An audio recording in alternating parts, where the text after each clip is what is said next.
Hello everyone, and welcome to the Intro to Python workshop here at Curious. And first of all, again, thanks so much for the Curious organizers and the workshop lead for organizing this and having me here at this awesome organization with so many members. So it's really an amazing opportunity for me as well as you to learn all about Python. So to get started, so my name is Alex Liu, and of course I'm here to teach you about this amazing program language called Python. And so just a little bit about me before we get started. I'm a student in Mississauga, Ontario, and I mainly do things related to programming, such as competitive programming, which is essentially like a math Olympiad or contest, but for like computer science, right? And I also do full stack development and have experience working with nonprofits and for-profits all around Canada. And one cool fact about me is that I really enjoy fishing. So I use a variety of languages in my work and projects, including Python, which is a really integral part of some components. And if you want to connect, you can add me on Instagram there, or you can add me on LinkedIn with the link below. So gotta plug in the LinkedIn. Okay, that's all about me. Let's talk about the actual workshop now. So now I've actually presented this workshop at a few hackathons, and the most recent one being Ignition Hacks, which had over 600 participants. And looking at this amazing curious community. Oh, blah, blah, blah, I just hit something. 1 second, sorry. There we go. Okay, so looking at your community, it looks like you guys are incredibly knowledgeable. So just as a forewarning, for part one of this workshop, we're going to go over some extremely basic like programming concepts within Python that's 100% designed for beginners. So if you really do not know how to program at all, that's like from the very start, this is like the perfect workshop for you, because by the end you'll be a Python and just in general like programming pro. So, and even if you do not know how to program, or even if you do know how to program, this is a great workshop to give yourself a refresher on things like this Python syntax and how things work, because for each language, oh my god, I keep hitting the wrong side. For each language, it's always different depending on which language you use in terms of the syntax. So this workshop is still a really good refresher in that regards. And this also might be really helpful to learn Python for your Curious Hacks event that I see that's going on. So, maybe you want to use Python, and this is a great way to gain a refresher, even if you know how to program with something like JavaScript or anything like that. So just a quick itinerary in this workshop. We'll go over why you should learn Python, set up a Python environment, and build our first program, go over variables and data types, if statements, loops, data structures like dictionaries and lists within Python. And that's, again, for part two, that's when we get into more of the complex things. And that's, I think, something you should really stick around for if you don't know Python yet, but really know how to program. Because, again, all of these things are syntactically different in regards to whichever language you're using. So it's a really good way to gain refresher in that regards. And so after the data structures such as lists and dictionaries, we'll go over functions within Python, exceptions within Pythons, working with files, and so writing and reading to files, as well as, if we have some time by the end of today, go over classes and objects through object-oriented programming in Python. So let's quickly talk about why you should learn Python. Well, Python is a commonly used high-level programming language, which means like furthest from the actual binary of a computer, and it's closely related to the English language. And many prominent companies such as Netflix, Google, and Facebook all use Python for their development processes. It's typically used on the server side or backend. So for example, if you were to go on something like the Curious website, you wouldn't actually code the website with Python, like traditionally speaking. And you would instead use frameworks and languages such as HTML, CSS, and JavaScript or PHP if you're old. However, perhaps the database that stores and relays the actual images within that website might be designed and hosted using Python. And Python is an interpreted language, and this basically means that you don't need to build or compile any exe files to run your code, and instead you can just run it. And this has some benefits and drawbacks, which I will go into shortly. And just to kind of highlight, why Python is so good in terms of just actual like code. Here I have a picture showing the difference between Python and C++, which is not an interpreted language, but instead a compiled language. And this is something people use quite a lot. We use in competitive programming, and you can see that the complex environment that you basically have to set up, and the amount of syntax that you have for C++, which doesn't resemble proper English, to do the same thing as the Python one, which is just to print out "Hello World." So let's quickly now go over the pros and cons of Python and why you should specifically learn it, right? So, in terms of the pros of Python, the syntax or general wording here is extremely simple and close to normal English, which makes it a great language for beginners and first-time programmers to grasp these general concepts, such as more complex things like recursion, linked lists, etc. All of these, although probably not ideal to be made using Python, it's a really good way to, again, visualize more complex and even simple programming concepts. And it's cross-platform friendly, has vast libraries and of functions and features. It's open source, and it also supports this concept called object-oriented programming. And you heard this a few times, but we'll go into detail at the end. So the cons of Python, because it is run from an interpreter, the execution time of Python is quite slow compared to compiled languages such as C++. And this is why Python is rarely used in some specific cases where you have to have fast programs. So you can think of games such as, like the games on your Steam library or anything like that. You wouldn't want to use Python for that because your games would have serious lag.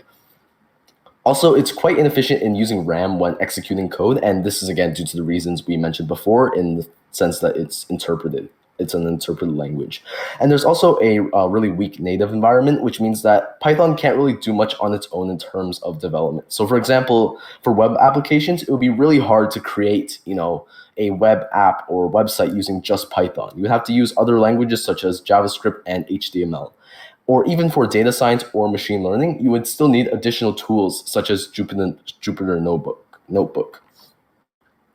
And Python, in terms of the real life applications, again, why we want to learn Python is, I think the previous workshop hosted by Andrew there was for machine learning. And Python, one of the largest applications right now for Python is machine learning, data science, framework development, and AI. Okay, so that's enough theory and talking. Let's get coding. So for the purposes of this workshop, we will use a browser-based code editor just so that I can quickly switch between the tabs and so that everyone can code without too much complex installation and setup. And so again, the IDE we'll be using is Replit for this specific workshop. But of course, if you're a beginner programmer, just simply go search up like Replit, and you can sign up, and simply by I'll do it with you. We will go together and create a new Python file, and just like that, you can run entire Python or pretty much any other programs you want, all from your browser. And of course, if you have experience with programming, which I'm assuming a lot of you do, just use Visual Studio Code or any IDE that you have on your local machine, as long as you have Python installed.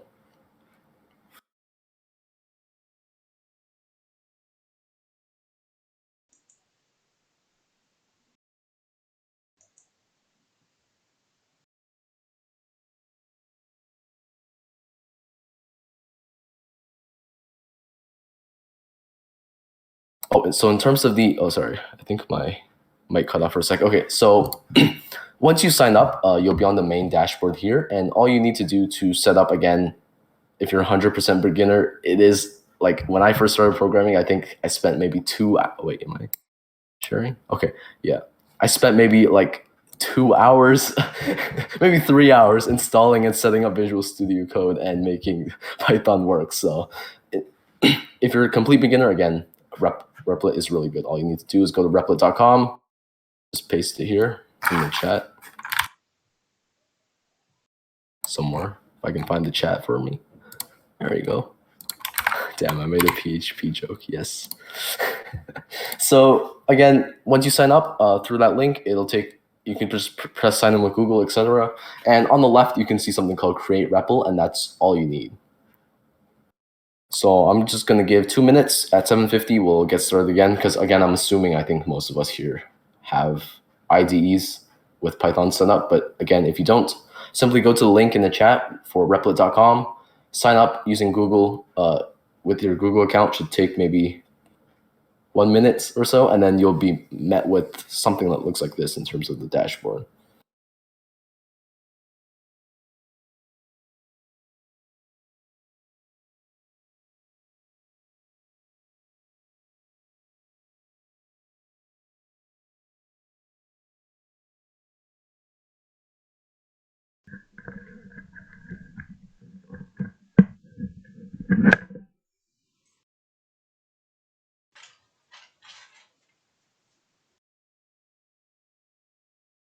Okay, let's head back. Okay, so once you're on the Replit screen or your IDE, simply just, of course, create a new Python file.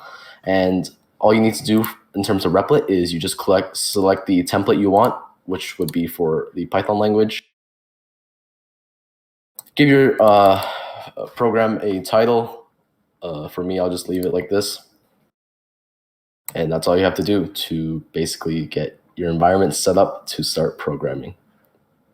Okay, and just like that, hold on, give me 1 second. Let me just change the font size. I normally use the really small one because like I'm working with very large files, but here, let me just make it huge so you can see it. Okay, let me see the side.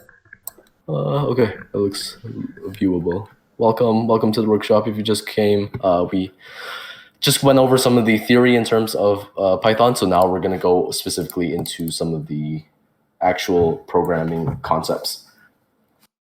Okay, so now once you're onto your screen, you'll have a main.py folder file or whatever file that you specifically have for your IDE. Basically, you'll just have it will be file name and the .py. In terms of Replit, I have to set it up as main.py to make the link work. Okay, so let's create our first program, and this is very typical, but I think it's of course a great way to see how everything would interact and run. So all you need to do here is to type print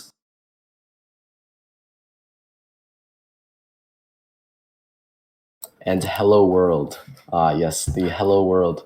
So as you can see again, when we did our C++ comparison, like if I wanted to print hello world in C++, it would my lines would probably reach like 20 or so just to get that set up. So here we can see all I have to do is type print, just like English. I want you to print hello world. And I just click run on your VS Code. I think there is a really good extension where I forgot what it's called. It's like run button or something. And for that, you can also gain like a run button. And here we can see here, it printed out hello world for us. So just like that, we created our first program in Python. Sorry to interrupt, but can you what's up? Maybe make the text larger? It's just is it not large enough? Oh yeah, okay, yeah, give me 1 second. If you can, if it's possible. My font size right now is huge, but I think I can zoom in on my actual browser. Oh my god, there we go. Is that too big? Oh no, that's good. How's that? Good? Yep, that looks good. Okay, awesome. There's some big texts. Okay, anyways. Just like that, we created our first program. So let's now go back here and go into a bit more theory.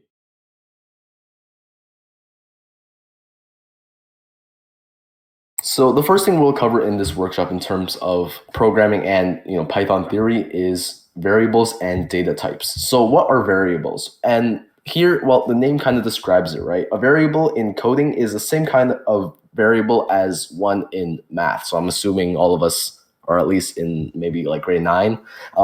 So it's the exact same thing as a variable like X or Y when you're doing math equations, right? And essentially, it's just something that stores a piece of information that can be anything and can be changed to anything. And so here, let's go to our program once again. If we just declare this variable here, and for Python to declare a variable, all you have to do is actually just type the thing. And then, so here, let's say we want X to be 5. Now, how do we check that X is storing this value of 5? Well, we can do again. we just print X here and click run, so again, it's printing X here. So if this variable didn't work and it wasn't storing anything, right now this would, maybe we would expect it to print X, right, onto our console here. But instead, what's going to happen when I click run, because this value of 5 is stored within the variable and I click run, we can see that it prints out the number 5. And if I change it so that X is now 50 and I click run again, we can see that the variable updates. And we can see here that in terms of the variables, there's also many data types, right? So what if I actually wanted to print out the letter X? What would I do in that case? Well, here, if we just redeclare X here as, say, again, we want to print out X. So this would have to be a data type known as a string. And for a string, let me just call this the variable string. To declare a string, all you would have to do is have a quotation marks and then anything you want inside. So again, if we wanted to actually print out X instead of, the variable here, we can see here, if we print string, that's, oh, typo, my bad. So if we print string, we can see here that it actually did print out the letter X for us. And again, to prove and to show that this X variable here is an actual variable. So what defines a variable, right?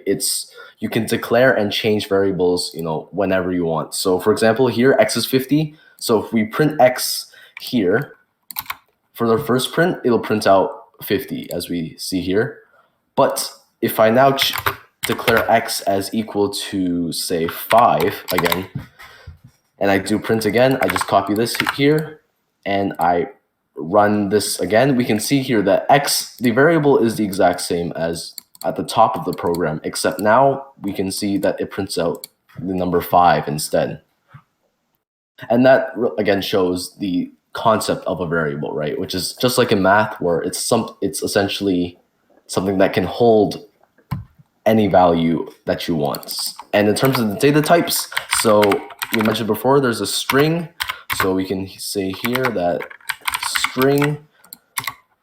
Another type of variable is integer, and that's something we just did as well. So an integer, again, if you didn't take math yet, for some reason, an integer is anything that is essentially, to put it simply, like a full number without decimals. So like 5, 6, 7, 8, but not, say, 5.5 or something like that. And another type would be a float, and you can't actually say float here as a variable, so I'm just going to say float value. And a float type of data type is the same thing as an integer. It's a number, but with decimals. So I can say like 5.34 or something like that, right? And then the last type of variable would be a Boolean value. And this sounds like a really funky word, but essentially a Boolean value is basically just like a coin, like true or false. So you can just declare your Boolean as true, and we can see here that it's no longer like white text, it turned into blue, so it's marking it as a Boolean. So you can do true or, of course, false. And for this purpose of this workshop, again, we're just going to go over these 4 like main data types, and then the other types of data types would be dictionaries and lists, and we'll go into detail for those in just a second. So using what we just learned here with just the data types, let's create a program that takes some of these age and multiplies it by 2.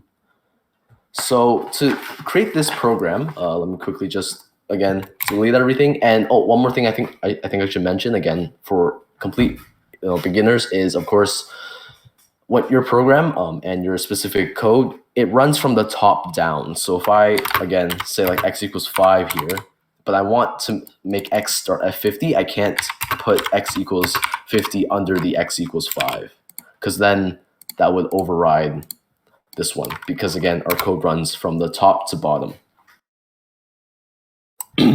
Okay, so let's quickly create our first project using these data types that we learned. Hold on, let me just turn off my push to talk thing here because I'm having trouble talking while typing at the same time. Hello? Okay, are we good? Okay. Okay. So now let's create again our first program using the things we learned, right?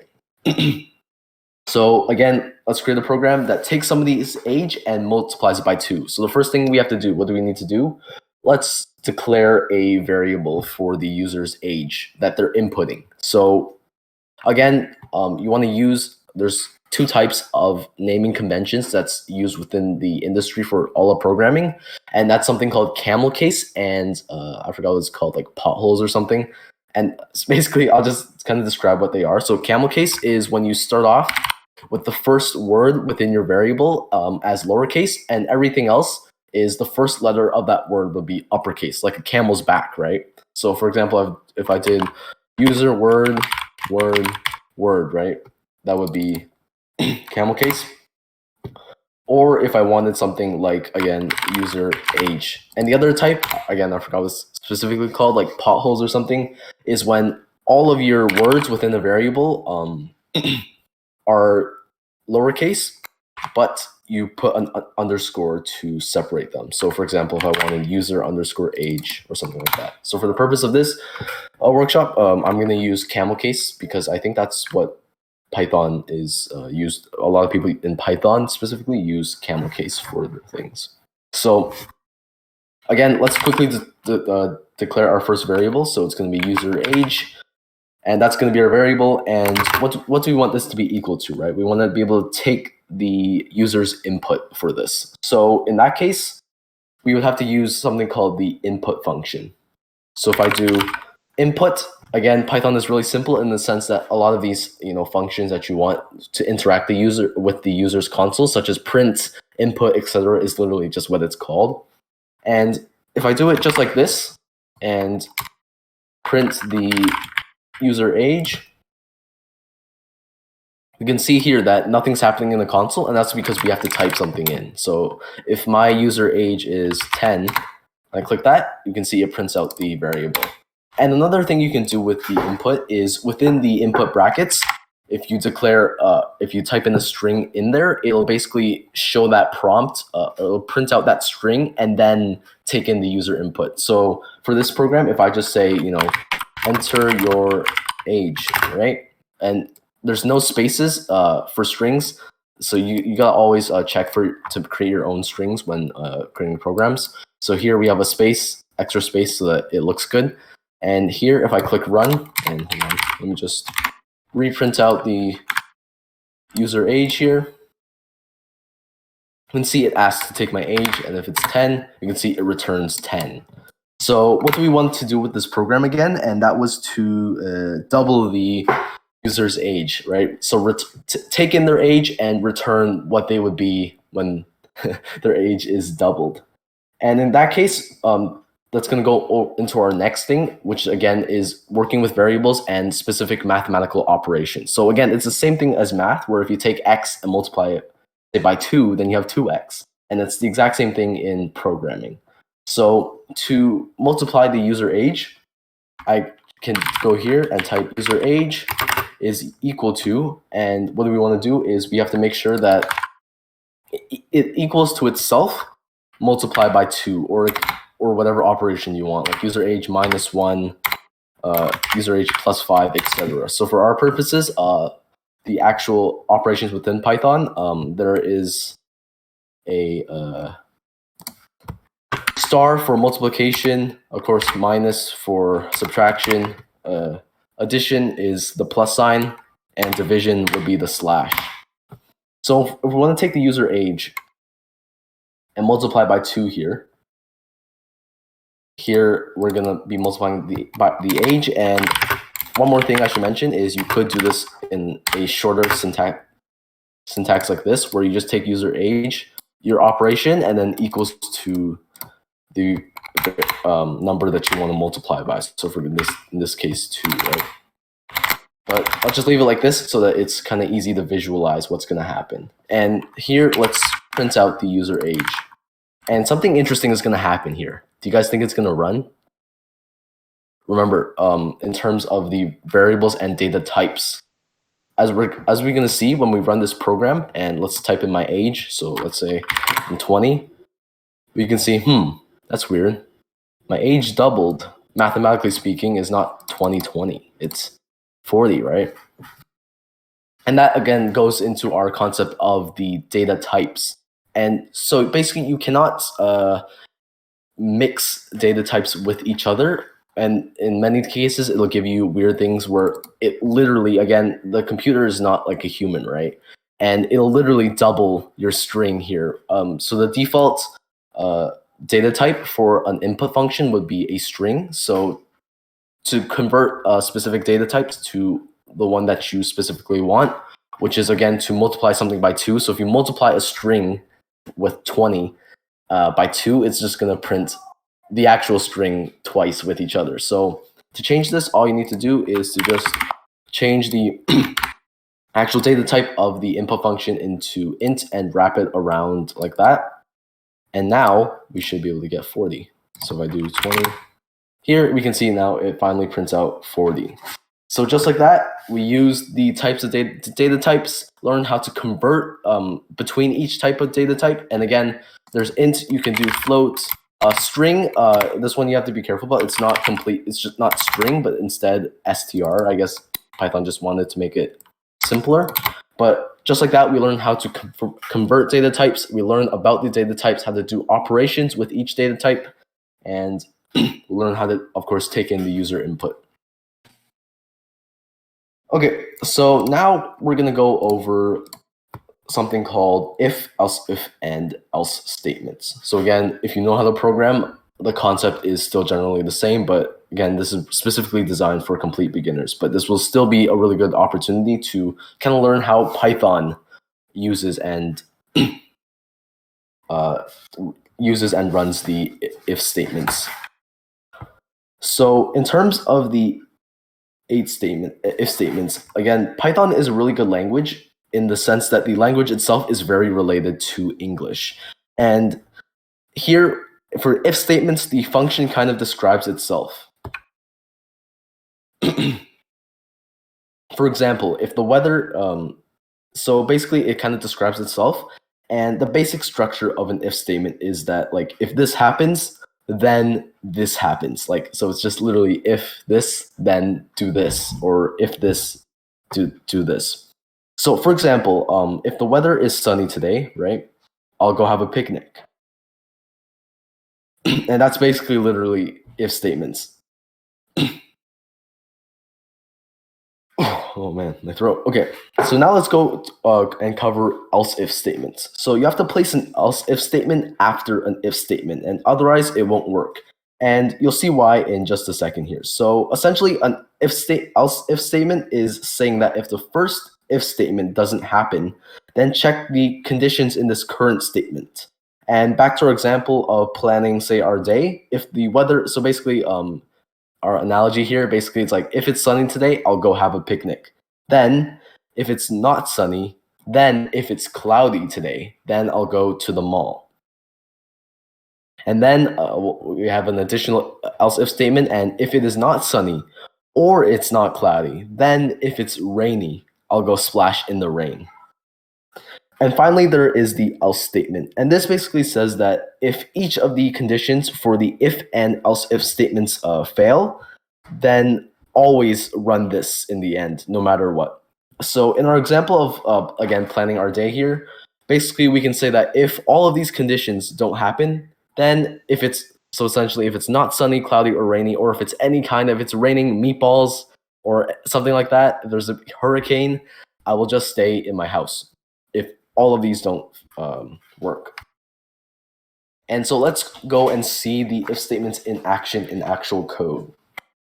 So again, it is rather straightforward and simple. So again, let's quickly declare a variable to sort of visualize it. So again, let's go with x because that's that's the common variable used within math. So if I do x equals 3 here, let's create an if statement that does something, that evaluates the variable x. So let's say for Python, how to declare an if statement is, again, really simple. All you have to do is write if, and then your condition. So in our case, let's say if x is less than 5, then you do a semicolon. Is that what it's called?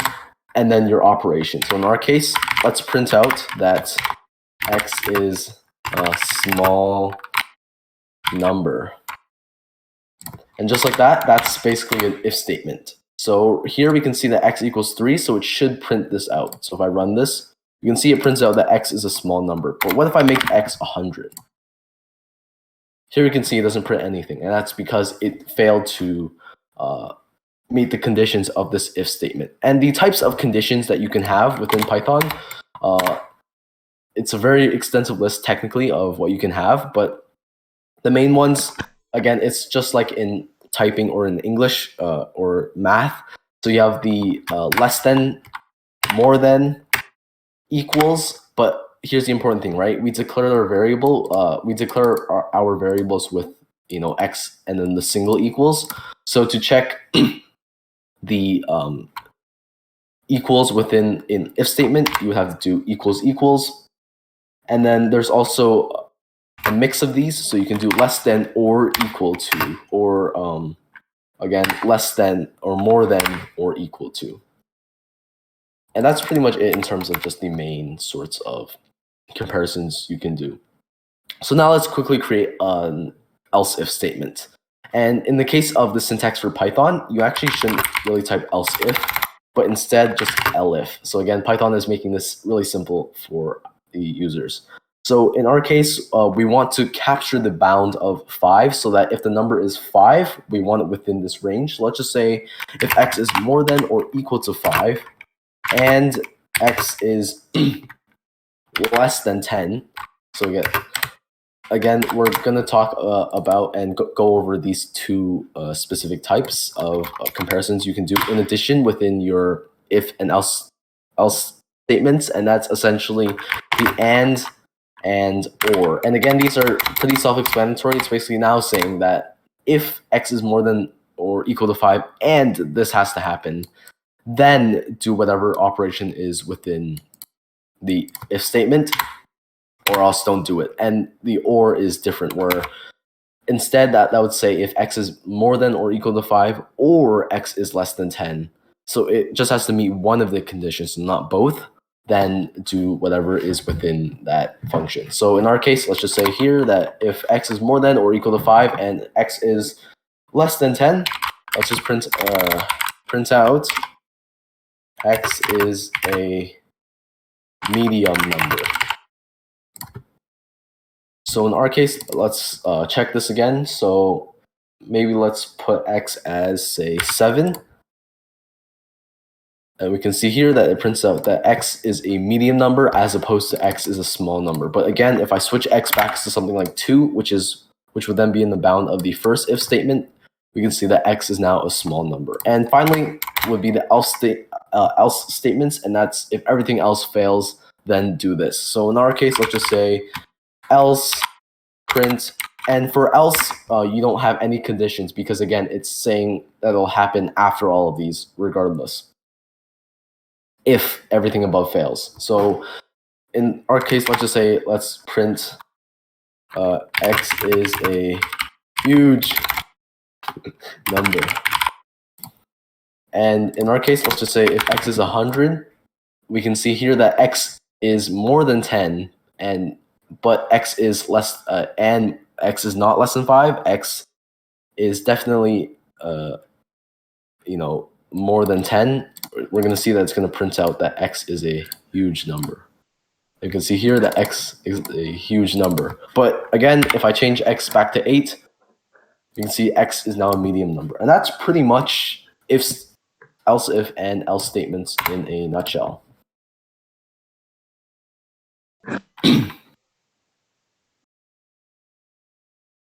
Okay, so now let's talk about loops. So here's an interesting scenario. What if I wanted to, say, for example, print out my name in a program 100 times, or keep adding 1 to a number until it reaches 100, like so counting up to 100 within the console, like it'll print out 1, 2, 3, 4, 5, 6, etc. Well, what can I do in that case? Well, I could type print 100 times or manually add 1 to a number until it reaches 100. But that's extremely inefficient and, of course, uses way too many lines of code, virtually making it, unreadable. So for this case, we can use something called a loop. And again, within Python, this kind of describes itself. And essentially, the code within a loop will continue to run until the condition you set is met. So it kind of combines like the concepts of an if statement, but within a continuous loop system. And we'll go over this in 1 second here. So again, if we go to our concept, if I wanted to say print, right? If I wanted to just print my name, I could Control C and just keep going forever, right? And maybe at line 100, I'll be able to print out 100 lines of code. Or if I wanted to say x is equal to 10, and I wanted to do x is, plus equals 1 every single time, I could just do that forever until I finally reach 100. But again, that's not efficient, and that's not something we specifically want to do. So instead, we can use something called loops. And there's 2 types of loops, which would be the for loop and the while loop. And I'm going to go over first the for loop. So within the for loop, it's basically saying that for every time this variable I is within this range of numbers, run the code until, it no longer meets a specific condition. So let's see this in action. So all I have to do is type for I in, and then we want a range of numbers, right? And this can take in 3 parameters. So first is the value that I starts at. So in our case, we want I to start at 0, for example. We want I to go to 10. And within the range, for the second number, this one would be non-inclusive. So it won't actually count for number 10. And then finally, we can take one more thing, which would be 1. And that's how much we want to increment I by. So every single time it goes within this loop, it'll add 1 to I. So let's say in this case, and again, we have to use the semicolon to declare our for loop here. And all I have to do is, let's say I want to again print out my name, say 10 times, right? Let's just type print Alex. Let's see what happens. Here we can see it printed it out 1, 2, 3, 4, 5, 6, 7, 8, 9, 10 times, right? I think that's 10. Yeah, 10 times. So that's essentially how it works, is that with this variable I, it'll then run through this loop and check I every single time until I is less than 10, in which it'll then run it the last time. So again, to kind of run through how this was printed. So I starts at 0. Okay, we printed out once. Okay, now it increments I by 1. So I is now 1. Is 1 still less than 10? Yes. Okay, let's print this again, etc., etc., all the way until it no longer meets that condition, in which it'll then, of course, break out of the loop. And you can also use if statements within your actual code. And we can see this at right here. So if I just type in, say, if, let's say I only want to print out my name 5 times now. Now I could just go here and change it, but again, to kind of highlight how we can use if statements within for loops. So let's just say here in this case, of course, I is a variable that we're always incrementing, that if I equals to 4, again, we're not using one equal sign, it would be double within an if statement. Let's say if I equals to 4, let's break. And essentially what break does is it'll break you out of this loop no matter whatever I is at right now, or whatever your actual condition is. Once it's your interpreter sees break, it'll break, of course, your program out of this loop here. So if I run it here, you can see that it only printed my name 5 times. And again, that's because it goes from 0 to 4, non-inclusive of 5. And the other type of condition is something called a while loop. And this is really similar to a for loop, but it is slightly different in how it works. So basically, it's saying that while the condition is true, while a specific condition within this while loop is true, continue to run this code over and over again. And generally, breaking out of a loop is a bad form. So again, try to avoid it if you can. So for our while loop, to get this started, all we have to do is x equals to, we have to first, of course, declare a variable for demonstration purposes. And basically, again, as we said, basically all we have to do is say while, declare while, and then while this specific condition is true, continue to run this. So in our case, let's just say that while x, right, is less than 10, once again, non-inclusive, let's increment x by 1. So if I do x plus equals 1 here, or again, x is equal to x plus 1, that works as well. If I say, and then if I run this, and let's just again say that here that we want to print out, print out this specific variable, we'll see that it no longer prints out 0. And that's because, again, it's incrementing x all the way until the number you want, which would be 10. And again, you can use if and else if and statements within while loops, and you can even use loops within loops. And I won't get into too much detail for that, but then you can run something called in like 2 dimensions essentially. So again, let's say this time I only want to increment x by 5. Let's just say again, if x equals to 5, then let's break out of this program, right? And so if I just print, I can never seem to type print correctly. There we can see here that it finally prints out 5. And that's basically while and for loops for you within Python. So as you may recall, we did briefly, like really lightly mention loops and dictionaries as a data type a few slides ago. And now we will go over them in detail. For specifically, and this will be part 2 of our workshop. So the first part was, again, completely geared towards pure beginners. And now we're going to go into some more, slightly more complex topics, just so that you can kind of see how the syntax and all of that works within Python. So now we're going to cover lists and dictionaries. So again, here's this like scenario, right? Scenarios are always good to kind of visualize how your code might work or a program might work in terms of code and actual like practical use cases, right? So here's a scenario. So if I wanted to, let's say, create a grocery list program using the variables we just learned, I would then have to create a single variable for each item. So for example, I would have to have, say, on my grocery list, like a dairy variable, maybe like a produce variable, maybe like a grains variable, vegetables, etc., right? But what will happen if I want more than one type of milk? Would I do like dairy 1, and then maybe this one will be like chocolate milk, and dairy 2, etc., right? But what if I wanted to keep adding to this list? I wouldn't know how many I want in my program. And that's where kind of lists come in. Lists are used to store multiple items in a single variable, and they are essentially set up like this in Python. So all I have to do is the same thing as a variable is same thing as the variables we just covered, which is again to declare your variable. Same thing as always, nothing fancy. So if I just do grocery, let's just call it grocery list, again with Camelcase. Always the same thing as declaring a variable, but now here's the difference. And this is the main difference, is all you have to do is add this specific indent kind of thing. I'm not quite sure what it's called actually, but it's like beside your P on the keyboard.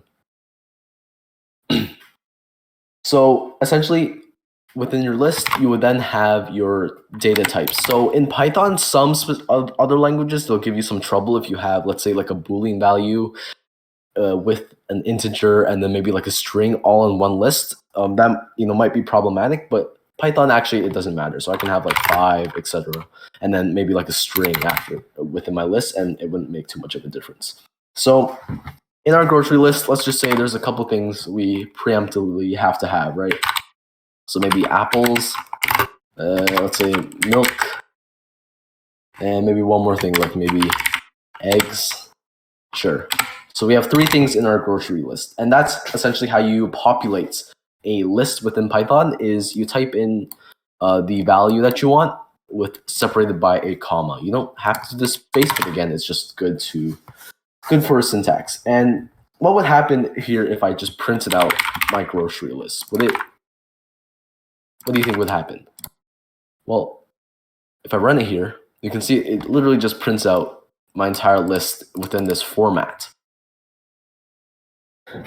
But each item in the list has a defined order, and they can all be accessed individually using something called an index. So what if I only wanted to print out, the second thing on my grocery list? So now I'm gonna quickly go and actually it's fine. I don't need to show you this, but basically, to help you kind of visualize the indexing system, let's just do it in Replit. So if I have an index of 0, 1, 2, 3, 4, and 5, right?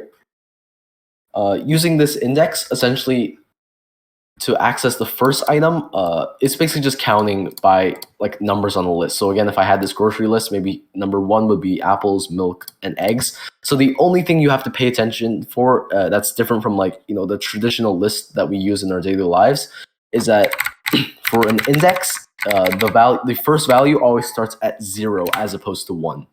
So if I wanted to access apples, I wouldn't actually use index number 1. I would instead use index number 0. And to access a specific item within your list, all you have to do is type in the variable within your brackets here, then put in the index of the item you want to access. So in our case, let's say, again, I wanted to access apples.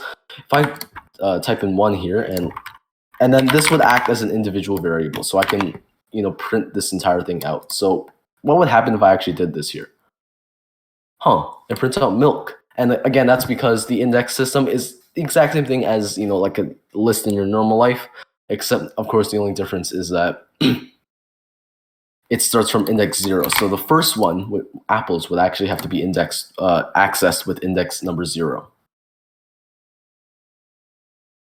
And now by accessing the value within a specific index, we can actually change the value within that slot. I'll just specific slot, right? So for example, maybe I don't want milk anymore, right?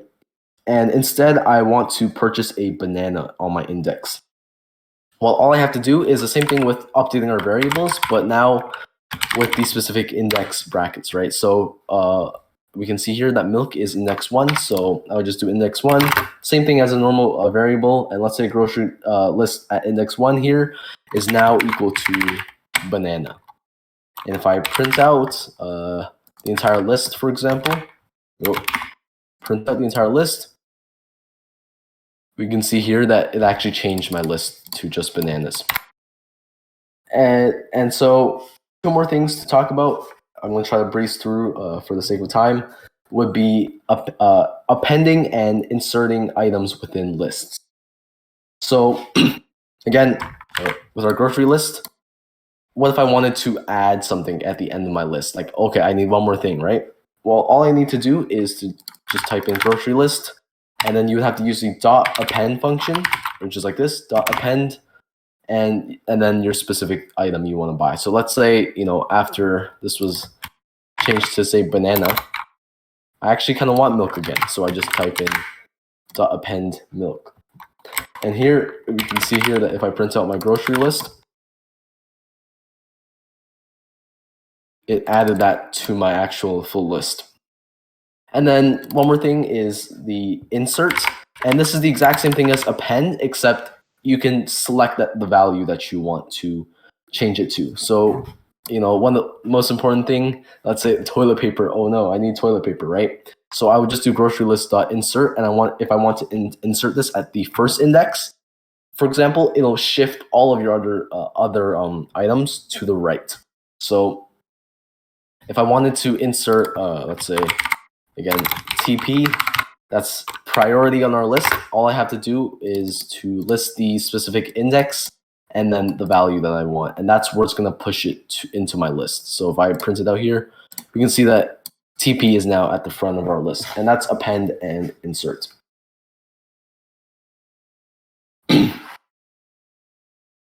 Okay, and a couple more things to talk about. Python lists, again, are really extensive. There's a lot of things to go over, but two more things in terms of lists.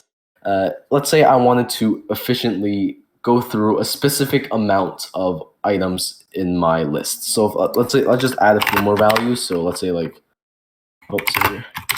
I wanted like chicken, okay, water, maybe cheese, right? So now I have 6 values within my list. What if I wanted to essentially print out or access everything except for, let's say, maybe the first 2 items in my list, right? Because let's say my last 3 ones, I'm splitting up my grocery bill, my grocery trip, so that someone else can come help me. All I have to do here is to access the grocery list. So if I wanted to, again, print this out, I can never type print correctly. And then the actual index, I would then start from where I want to go from where I want to start from. So it'll be, again, index 0, 1. So let's say maybe index 3. All I have to do is type a semicolon, and what that'll do is it'll print out, it'll take a slice essentially of everything in this list starting from index number 3. So if we run this, you can see here that it printed out chicken, water, and cheese. So now we essentially split our list in 2. And again, maybe we want to, split the actual groceries. And we can also do this very specifically. So let's say if I only wanted to give, say, eggs and chicken to someone else to help me buy, well, what I can do here is all I have to do is, again, list the variable, have the brackets, and then specify exactly where I want the slice of my list to be. So in our case, the first value is inclusive. So if I want index number 3, and I only want to give them also chicken, right? So that would be 3 to 5. And that's because the third one would not be, the last one here would not be, what's it called? Inclusive. So you got to watch out here when you want to specifically print out 2 values. Let's say, again, I wanted to get chicken and water for someone. The first value here would have to be non-inclusive. So that's pretty much it in terms of lists. You can slice them, you can append them, you can declare them. You can also essentially access each value, change each value just like a single variable. And that's pretty much it in terms of lists in Python. And then now let's go over dictionaries. And dictionaries are something I think that's more widely used in terms of like real programs, and that's because dictionaries really help in terms of something like on Google, like Firebase, right? Where you would have a database kind of setting, that's when you would specifically want dictionaries. And so a dictionary functions very similar to a list in Python, but instead of a single value, they come in something called a key value pair. And basically what this means is that there's a key to access each value in this dictionary. And with the array, we assessed these values based on their numerical index value. So if I wanted to access, let's say, chicken, right, I would have to declare the variable and then the specific index that it's located in. But what if we didn't know where it was located? And that's where I think dictionaries would be, maybe a much better use. And but with the dictionary, you can access the value using just the name of the key. And so to better illustrate this, let's go through an example. Let's say I want to create a student profile for someone for, like, say, an attendance program or an admissions program, which I think a lot of us have experience or are dealing with right now. So say we wanted to create this profile. Let's first declare our dictionary, and it's always the same, just like any other program, which would be the variable equals to, and then whatever you want. And to do this, so we use the square brackets for our list. So for the dictionary, we're using the curly brackets, just like that. And then within here, I can set it like this to make it easier to visualize. Here's how we set up the key value pair. So the first thing within my dictionary would be my key. So let's just say I wanted to name my specific key here, just the name of the student, right? And then, so your key separated by a comma and then your value that you're storing within this key. So in our case, let's say name, maybe say, again, Alex, that's my profile. We'll do maybe birthday, April 24, separated by a comma. So this is one key value pair, this is one key value pair. And let's say maybe my favorite food. I'm not sure why the admissions officer would care, but it's always good to know people's favorite food. And in my case, let's just say it's pizza. And here we can see we have 1, 2, 3 key value pairs. And to access these specific values, it's very similar to what we just did with the lists. But instead of the indexes, you access it with the name of the actual key. So in our case, let's say I want to know the name of this amazing person. So if I do profile name and print, you can see here that it prints out my name. And again, same thing as we just talked about. Essentially, if I wanted to change the value, it's the same thing as we did with the list, except now, of course, to access the single value, all you would have to do is profile, name, and then let's say I want to change this person's name to Bill. And we can see here that if I reprint this, it goes from Alex to then Bill. And so here we can see essentially how dictionaries work. And one more thing I think I should mention is that you can combine these together, right? So you can technically have a dictionary with a key and a value that is then another dictionary. Or you can have a dictionary with a key that is then a list. And then within this list, maybe you have more lists. And all of this would be okay, and it's something that's actually really used a lot within real programming. So that's pretty much it in terms of lists and dictionaries. Again, we learned how to append, all of that, access, declare and create these two specific data types within Python. And overall, like a trend we can see is that Python is just really simple in terms of these things. Okay, I think we gotta increase our pace a bit to hit the 9 o'clock deadline. So, okay, let's talk about functions. So throughout this workshop, we've actually used functions when we took inputs or when we printed out variables. And a function is essentially a block of code that only runs when we call it. And you can pass all kinds of parameters to your function. And let's see this. So let's just see this in action. Okay. So let's say, for example, I wanted to print out someone's name, but change it depending on whatever operation I want. So for example, if I was to just print out, say someone here is at the workshop. So let's just say Alex is at the workshop, right?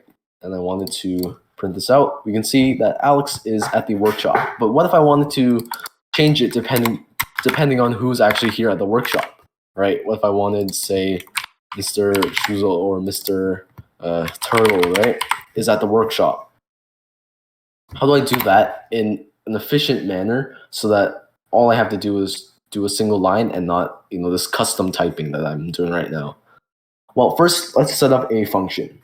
So to declare a function, all you have to do in Python is type in something called def. So that's, again, define function. And let's just call it, what should we call it? Here function. So here function, right? And then here within your here function, you would have within your brackets the parameters that you're taking in. So these are the parameters that anything within this function will have access to. So in our case, let's just say we're taking in this variable name. And what do we want to do with this function? What we want to do with this function is we want to print out name plus, and then, so whichever name variable it is here, right? And this is something called, again, called string concatenation, and that's when you combine two strings together. And one more thing I should mention, I failed my own rule, is I should probably put a space here because, again, for strings, they do not do spacing. And I don't have to do any data type conversion here because I know that my name will be, hopefully, a number. So I don't need to do any string conversion here. I can just leave it as the variable. And so with a function, what you can do is to call a function, just like what we did with print, append, etc. All you do is to just type the actual function, so here function, and then the specific parameter you want to pass in, right? So let's say in our case, Alex. So, and then maybe someone else, right? Say maybe Turtle, maybe Bill, right? And here with these three functions, if I run this, here we can see that prints all three of these out for us, and we do not have to tediously type in the prints. And that's essentially what a function is anywhere along your program, if you have the function defined, you simply just do the thing called calling the function and passing in something called a parameter. And that's when you give the function a specific value or variable, and then within this function, it'll have access and it can do whatever operations you want with the function. And so you're probably thinking, why do I have to use functions when I can just, kind of just set this up, using just my main code? And sure, like right now in terms of a demo, of course, I think it would probably be simpler actually to not use functions. Once you, within, creating actual applications and things like that, you're going to have so many lines of code and so many functions with, more than one main.py file. Maybe in terms of an actual program, you'll have dozens, if not hundreds of files within this one thing. And so if you just type in the hard code, sometimes it's a lot harder to visualize exactly what you want to do. And in some cases, for functions, they might be really long. You might want to do 10 dozens of operations. So for each time you would want to use that, you would then have to retype that when you're in your actual code, whereas functions allow compartmentalization of your program, so that all you have to do would then be to call the function and pass in parameters. So now let's just quickly recreate our double age program that we did before, but with functions. So again, to set up our function really quick, let's just again give it the function a descriptive title. So double age. We want to take in something maybe like the age parameter, and what do we want to do within a function is we want to double the age. So we can do age multiplied equals age by 2. And if we just do it like this, nothing's actually going to happen, and that's because the age is not actually being returned by the function. So to return so when you make a call to the function, it'll do all the operations within itself. But if you don't return the value, a final value, your function isn't going to give you anything. So to kind of visualize this, all we have to do is to return our variable, a parameter that we passed in. And here, if I just call in an age, so if I do, let's say,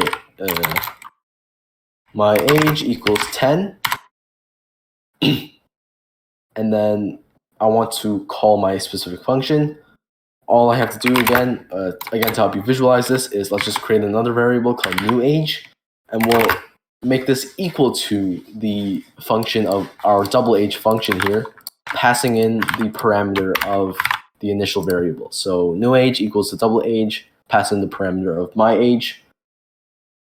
And then again, to see and print out our new age, we'll see that we should be 20 years old. And we can see here that our new age is 20.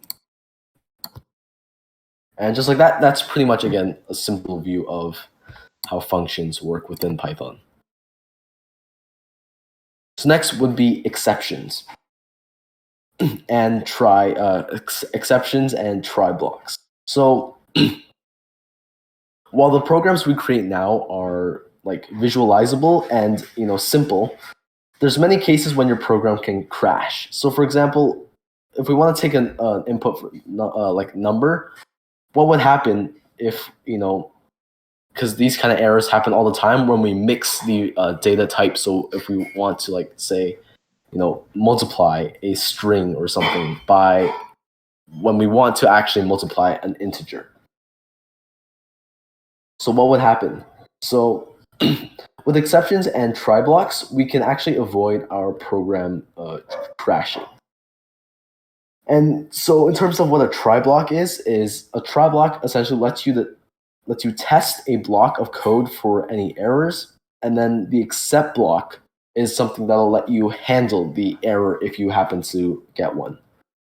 And then there's also something called a finally block, and this lets you execute code regardless of the results from the try and except blocks. And then you can also pass in, again, an else statement actually, where if the try block works without an exception, then execute the code below. So let's see this in action again. So if I wanted to say multiply a number by 3 and we wanted to create a program that every single time, no matter what you type in the keyboard, it'll not break the program and it'll perpetually run until you get a proper number.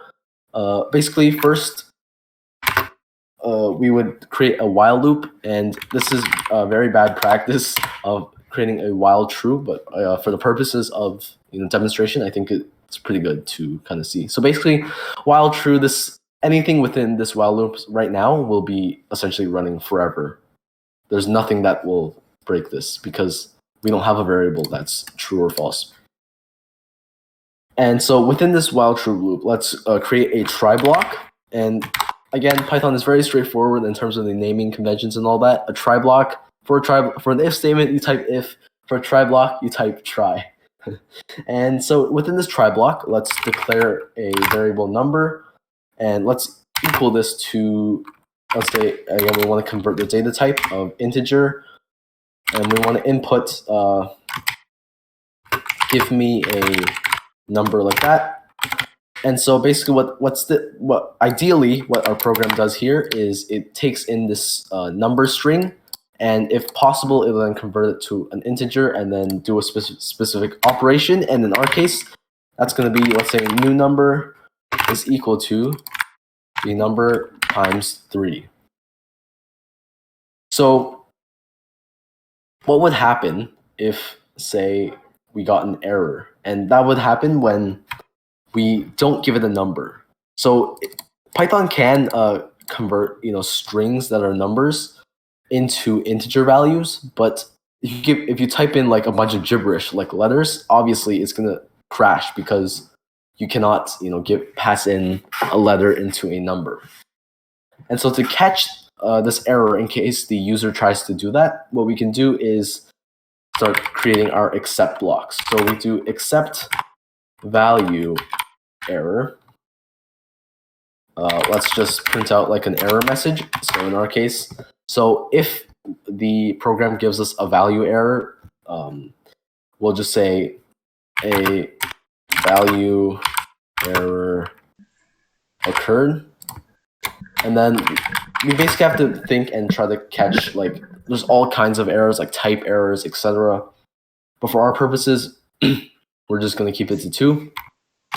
And then you could also just have a bare exception, and that means pretty much any other error, then do whatever is within this exception block. And in our case, usually what people do is what you should do within your programs is you have your except and then the specific errors that you know your program might be prone to. So like type errors, value errors, etc.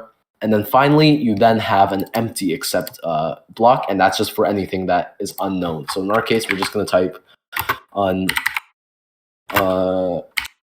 unknown error occurred.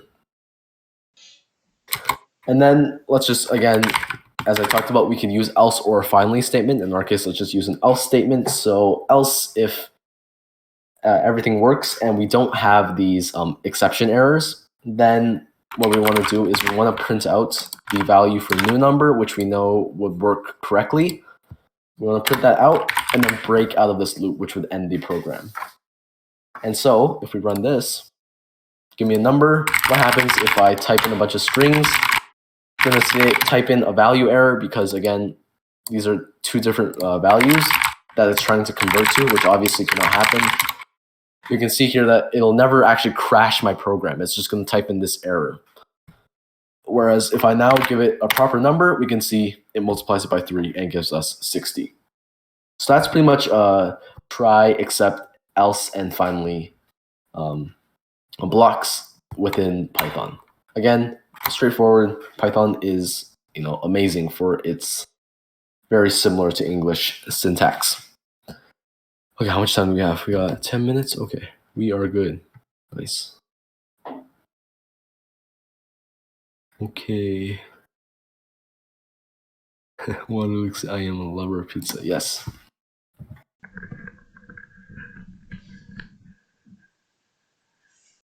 Okay. Okay, so now let's move on to working with files. And a key part of developing real-life applications, of course, is working with and opening files within like a program. And in this section of the workshop, we'll go over how to handle files and how to read and write over them. So let's quickly go over the key modes when working with files. There you go. So basically, there's 4 key modes when working with files with Python, and that would be the read mode, which opens a file for reading, append mode, which opens a file for appending, write mode, which opens a file for writing, and X, which creates a specified file. So now let's see each of these in action, because right now this is a very vague definition of how these work. So what happens if I wanted to create a file? Again, I could just manually do it, but if my code was to say determine something and then print it to a file, how would I do that manually? I pretty much wouldn't be able to. And what if I wanted to, create a file with no contents? And that's when something like create mode would come in place. Or what if I wanted to delete the file? And in that case, that would be where the remove function would be. So let's see this in action. So to essentially start a file in reading mode, so let's quickly go over reading mode. Oh, and one more thing is if you want to make a comment within Python, so that's essentially like any kind of annotations or something within your code, that would be with a hashtag, as the youngins would call it. Okay, so let's just create a file here, and let's just quickly call it test.txt here. And we can have some gibberish in here. So for reading mode, to start off your file, you can do a variable equals 2, and then using the open function within Python, you pass in the first string, which is the file that you want to open. So in our case, that would be test.txt, and then you would type in the mode you want. I think by default, if you don't pass in the second parameter, I'm pretty sure it is read on default. So if I just type R for read mode, let's see what happens if we print the file.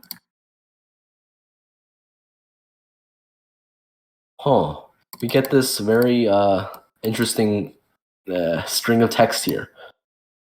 And that's because we're not actually doing anything here in terms of actually accessing the content within the code. In that case, what we would have to do is we have to do print the file and then use the .read function, which is enabled by the read mode. So in that case, if I do print file.read, we can see that it printed out the files, the content within the files. And so there's that. Next would be writing mode. Hold on. So writing mode, and I'm just going to breeze through this. It's the exact same thing as we did before with opening the function, except now, of course, for the second parameter, you type W for write mode. And in this case, that would give us access to a function called file.write. And within this, we can then write content onto the text txt file. So in our case, let's just say, hello there, file.write.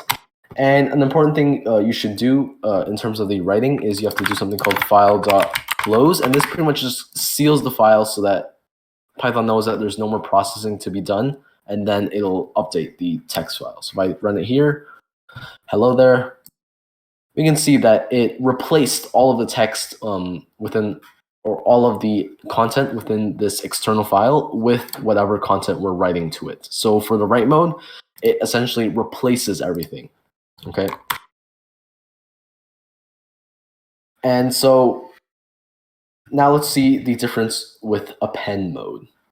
And append mode, basically, what it can do is, here, if I do append, I cannot spell, append mode here, file equals open, exact same thing we did before, but now, of course, you have an A as referred to with this chart.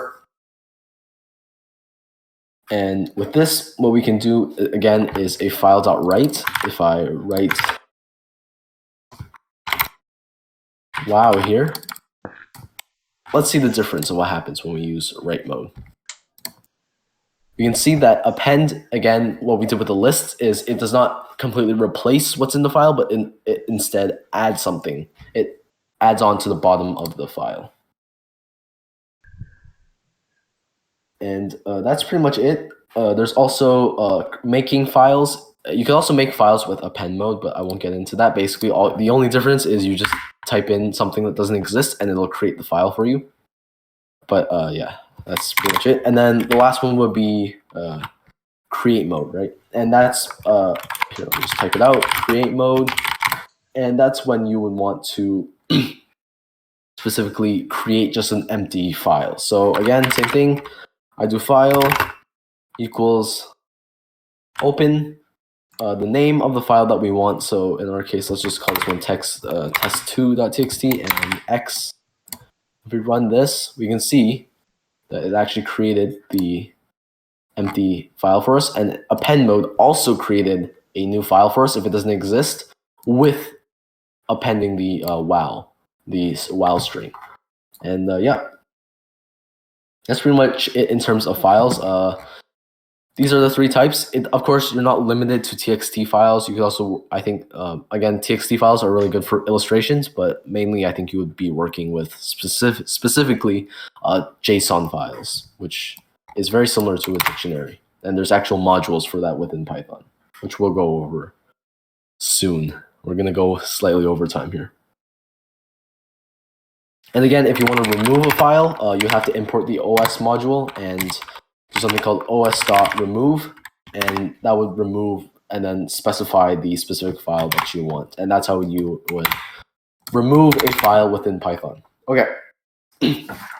So we're going to go maybe 5 minutes overtime, so that should be okay because we started a bit later. So I think we should be perfectly technically on an hour 30. And so finally, since we are running short of time, I'm going to give a brief introduction to object-oriented programming within Python. So just like in the previous topic, we actually use classes and objects when we did the .write, .read, etc. And in fact, pretty much everything in Python is an object or class in some way, as Python itself is an object-oriented programming language. So let's quickly go over classes and then objects. So a class is something that constructs objects, like builds the objects. And you can think of this as like a blueprint for a house, right? It's not the actual materials, but it's this blueprint, no other way to describe it, that you can always use if you have, provided you have the right materials and labor. And based again from the single blueprint, we can create as many houses as we want, as long as we have all the resources. And so if you recall, previously we created this user profile using dictionaries. So now let's create this exact same program, but instead with classes and objects within object-oriented programming.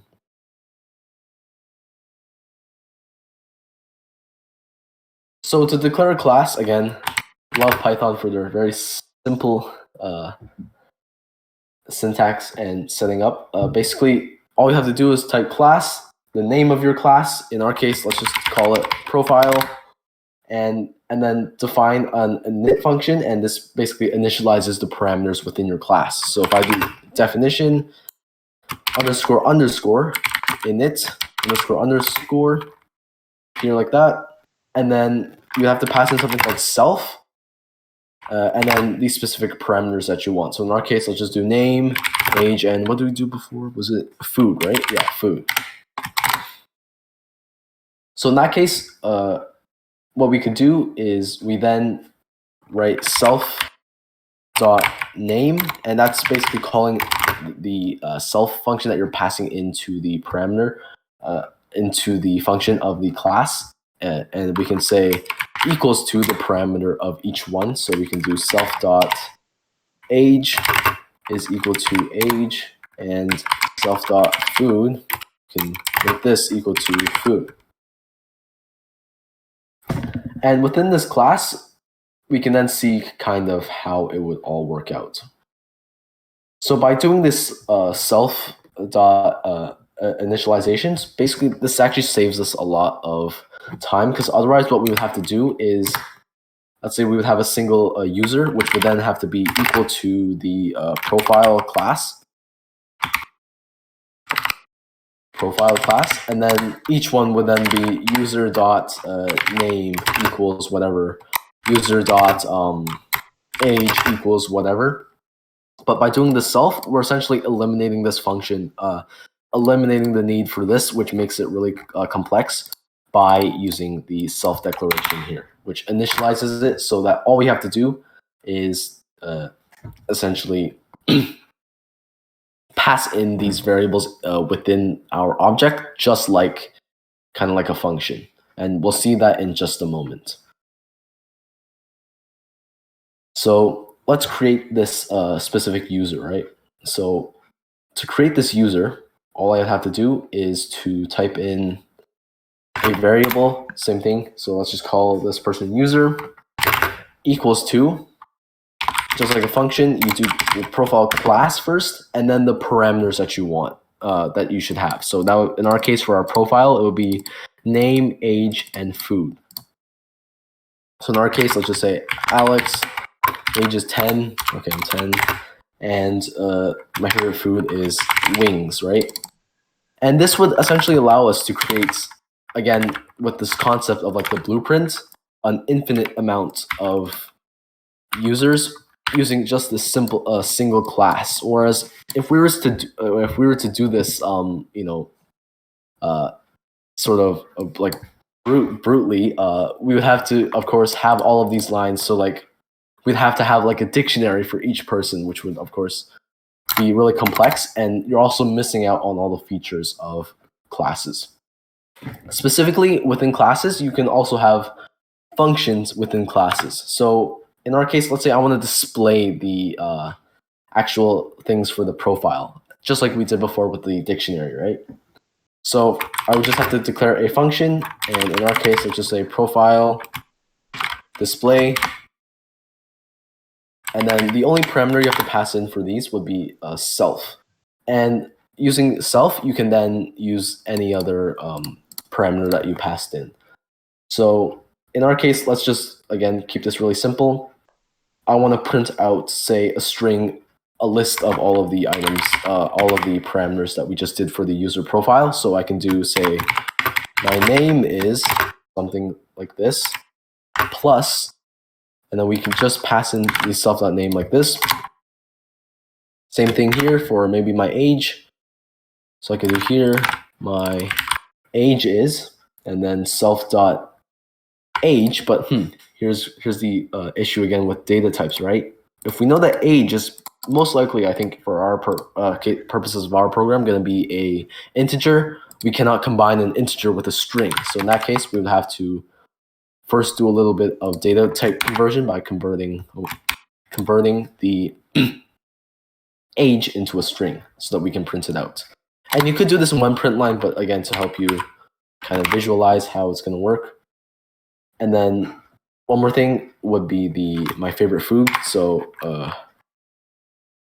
favorite food in our case, and then we can do string, and then what we want specifically, which would be self.food. And just like that, we set up our function within this class. And to call a function within a class, what you would have to do is you would have your object, which is the variable, initialized. So first, let's just say we want to initialize this profile. And what I have to do is first type profile. We are going to run like slightly over time. Okay, and let's say Joe, right, 12 wings. So now we set up this user object using this class. And to access the profile display function, all I have to do is go to user dot. So what we did with the read and write, right? Like write file dot read, file dot write. I'll do file dot and then profile display, and then with an empty bracket like that. And if we run this, oops, I forgot to add my addition sign here. And now, if we run this, we can see that it fully printed this out nice and formatted. And that's only with 2 lines of code. So if I wanted to have, again, 20 different users, that's when objects and classes specifically come in and are a major help. Because again, if I was like a school administrator or admissions administrator with all of these students that I want to create and manage, I do not want to format this print statement thousands of times, whereas I can do this in only 2 lines of code. And yeah, that pretty much wraps up the concept of object-oriented programming within Python, very roughly. And then finally, using everything that we learned, believe it or not, this is actually enough to create quite a few beginner Python project ideas. And because all of these are just the fundamental syntax and concepts within Python and programming as a whole.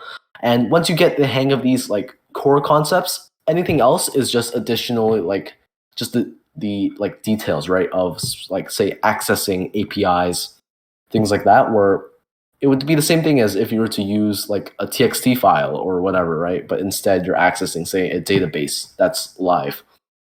So some beginner Python project ideas, you could try to create an ATM system with classes and objects. That was one of my first projects. You can try to create a tic-tac-toe game with Python. You can try to create a Discord bot, and this would require a bit of an additional research in terms of how to work with the Discord bot API, but it's almost like pretty much the same thing as just regular programming, but again, it's just researching these details. And you can maybe try to make like a note-taking bot, maybe like a blackjack bot, or like a moderation bot. And you could also try to use Python to generate secure passwords by combining strings and using specific modules. And you could also maybe try to create a stopwatch, for example, in Python. And all of these, again, would utilize these core concepts, but of course with like a little bits of additional research for specific modules or APIs that you would need. And yeah, that's pretty much it. That wraps up our Python workshop, I think.